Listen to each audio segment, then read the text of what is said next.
presentación, Cristóbal. Desde inicios que asumió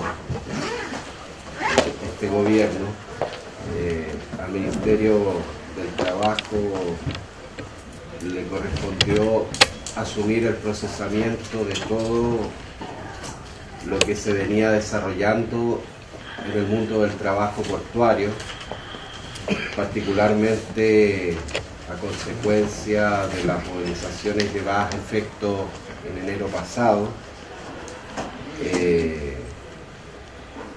recogiendo una historia bastante larga de los últimos 14 años respecto de los cambios que se introdujeron en el modelo de trabajo al interior de los puertos de Chile con la ley de modernización,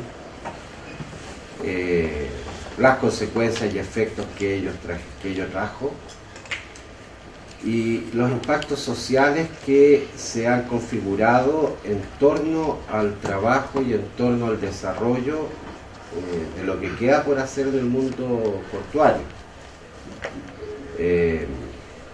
Tras los procesos que concesionaron la operación de distintos frentes de atraque, más la proliferación de puertos privados, se ha mantenido en una especie de statu quo lo que es la situación laboral al interior de los puertos, no existiendo un desarrollo a la par de lo que han sido los proyectos y las inversiones realizadas para tener una transferencia y una continuidad operacional en lo que es la carga desde y hacia desde el país hacia el exterior, y de la que ingresa al país por los puertos de Chile.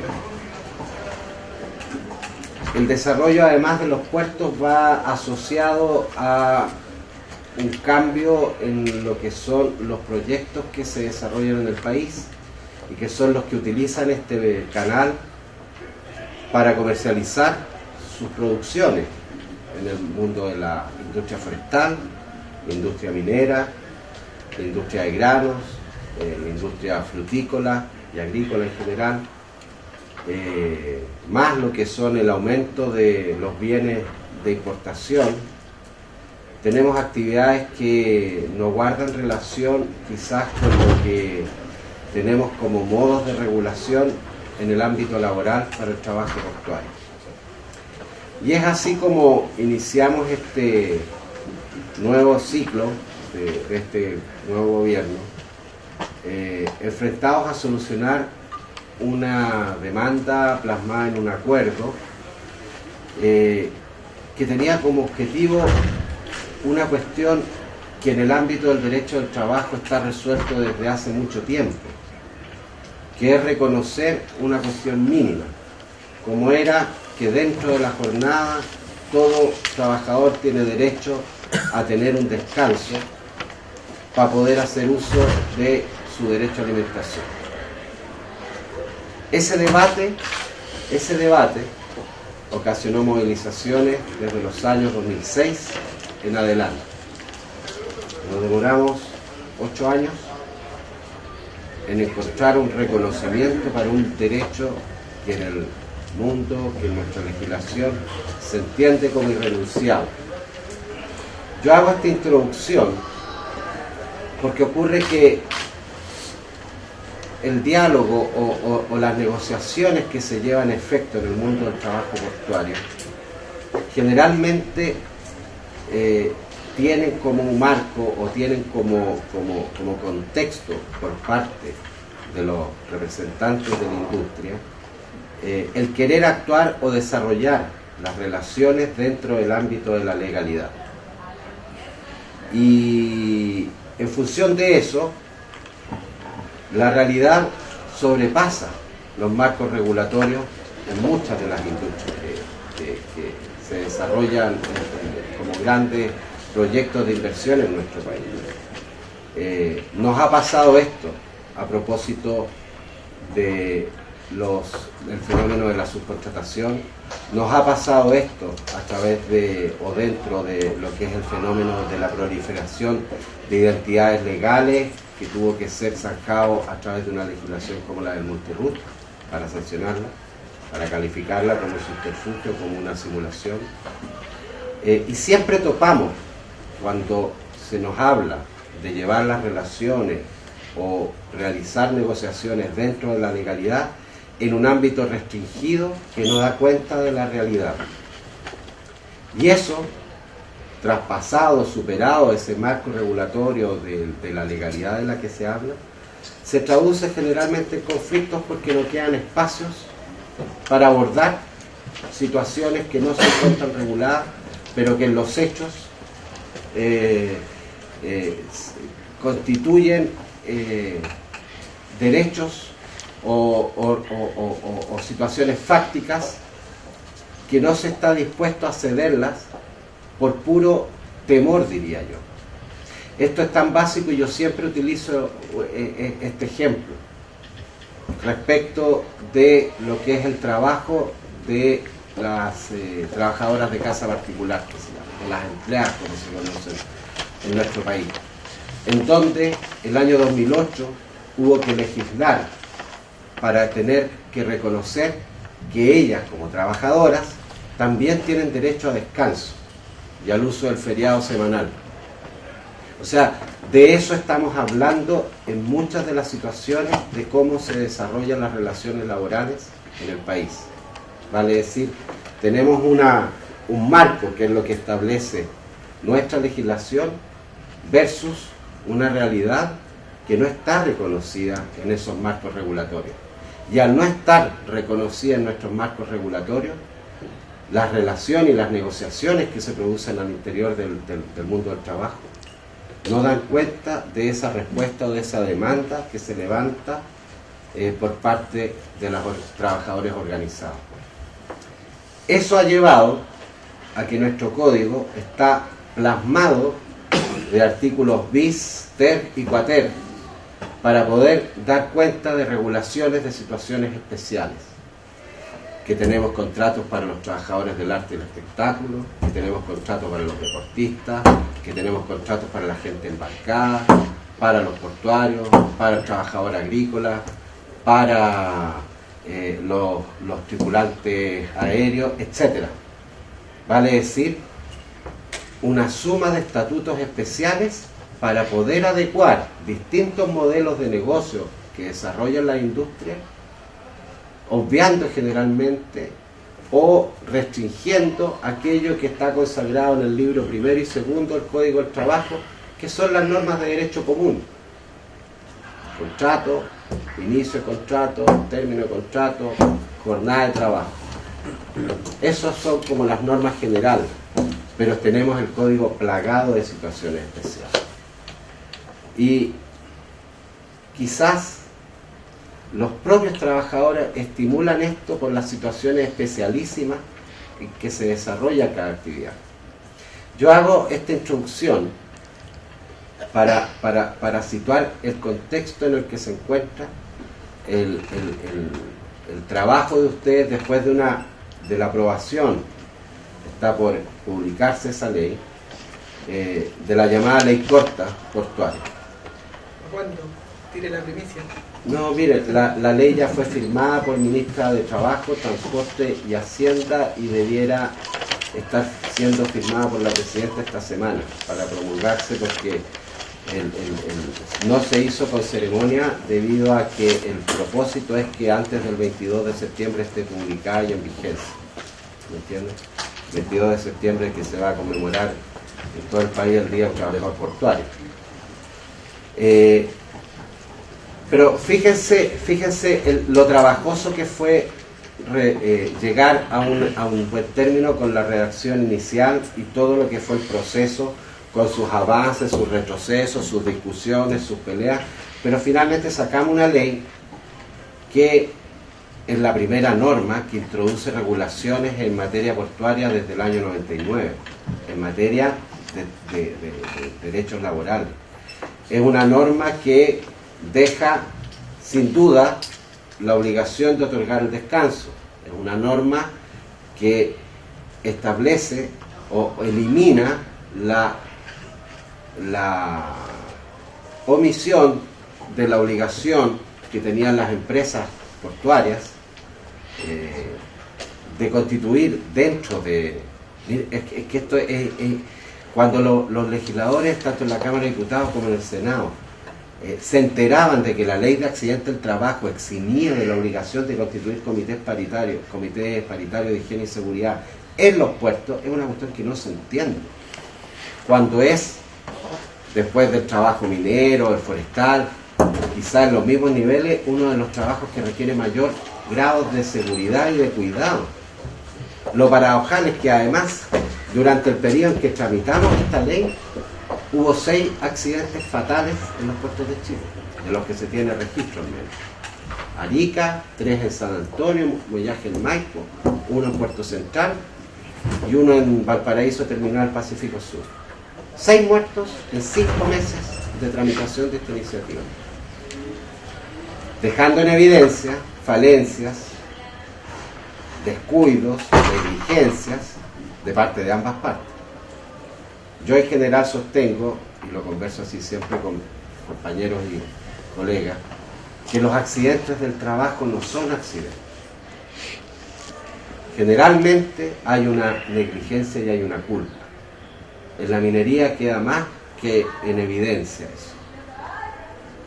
Hace el fin de semana murió una trabajadora que es primera vez que una operadora de camión de alto tonelaje muere en Pelambre, en la minera de Antofagasta Minera.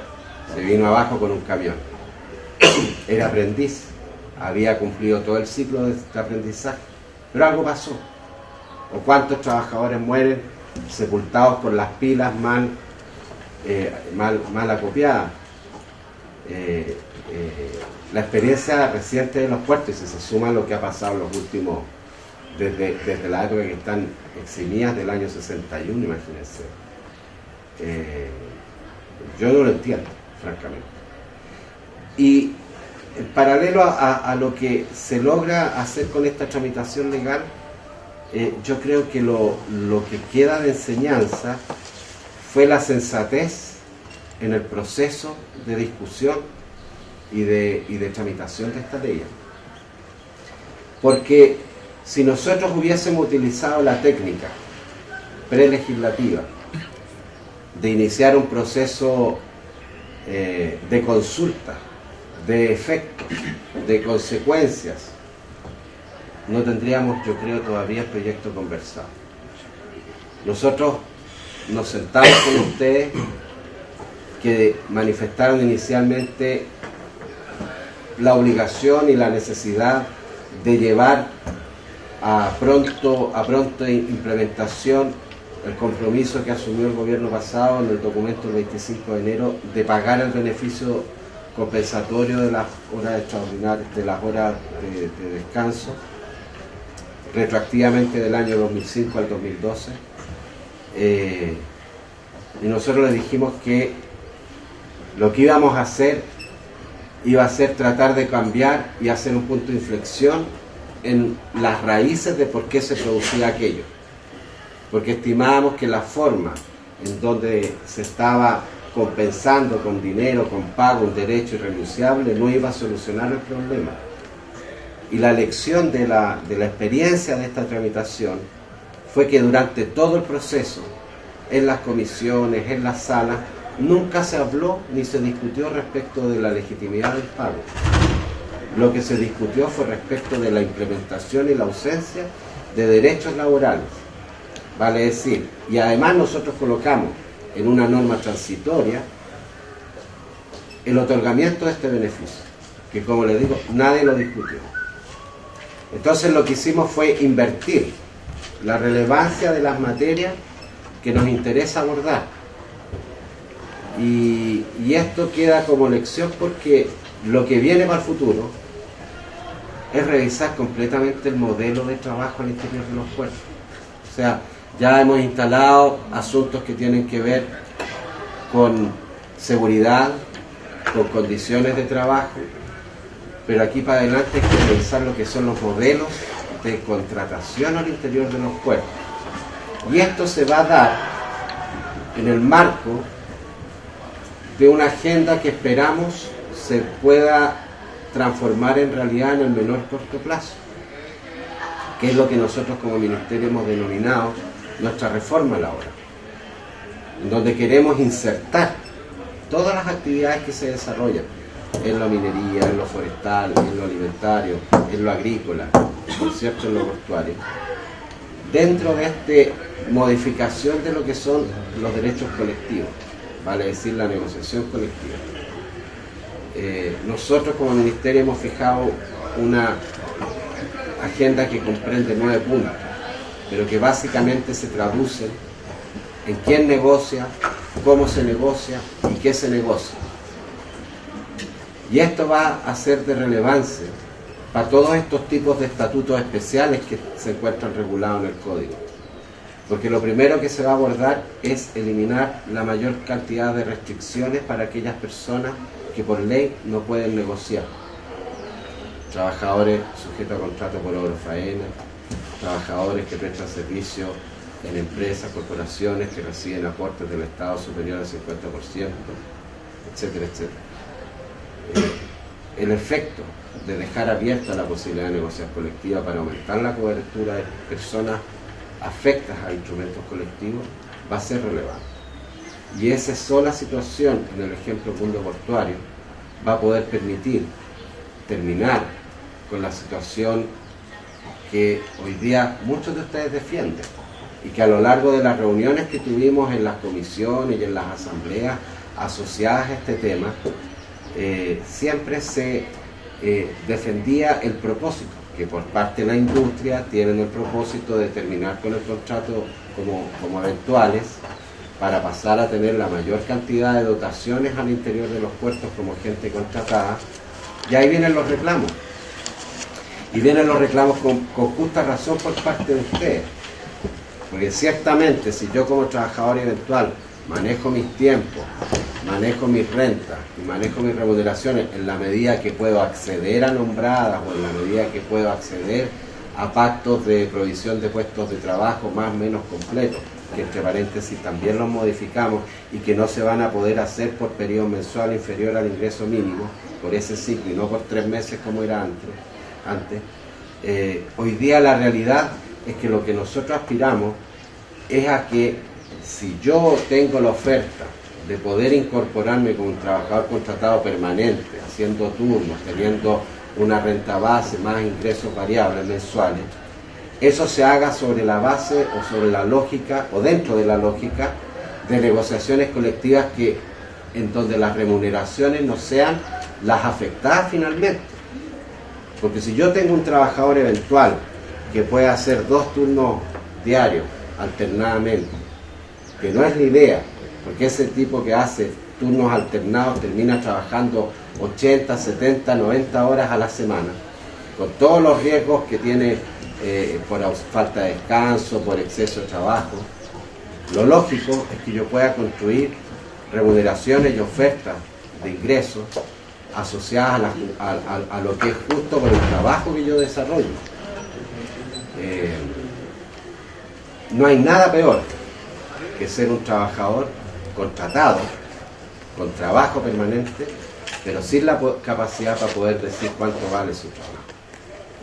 En esto yo me acuerdo, no sé si ustedes conocen el Instituto de Formación y Capacitación Popular Infocap, que los jesuitas tienen en Santiago, y ellos por largos años han desarrollado una escuela sindical bastante plural, ecuménica.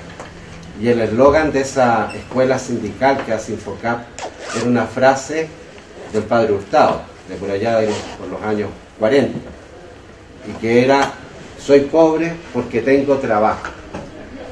Y precisamente esa frase, soy pobre porque tengo trabajo, es una suerte de caracterización de lo que es el mundo del trabajo en Chile, en donde yo carezco de la capacidad para poder determinar cuánto vale mi trabajo y donde quedo sujeto a la posibilidad de que solo accedo al ingreso mínimo mensual que por ley están obligados a pagarme. pero ahí nada más. Y todos sabemos lo que significa el ingreso mínimo mensual. Un trabajador que no puede definir o decidir cuánto vale su trabajo es un trabajador condenado a ser trabajo.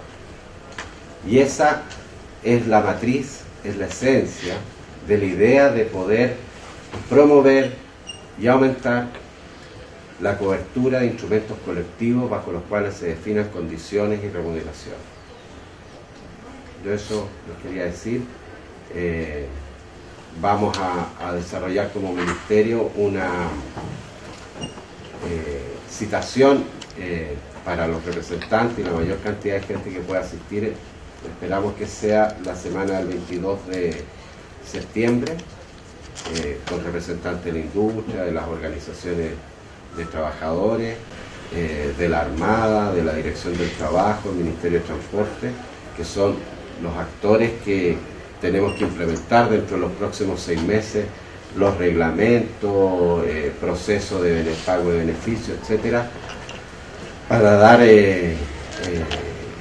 eficacia a esta nueva ley, pero también para iniciar el proceso de diálogo que va a culminar con lo que todos hemos denominado, de hecho, como la agenda larga para una nueva ley de puertos, que ojalá culmine con nuevos modelos de desarrollo mejores para todos.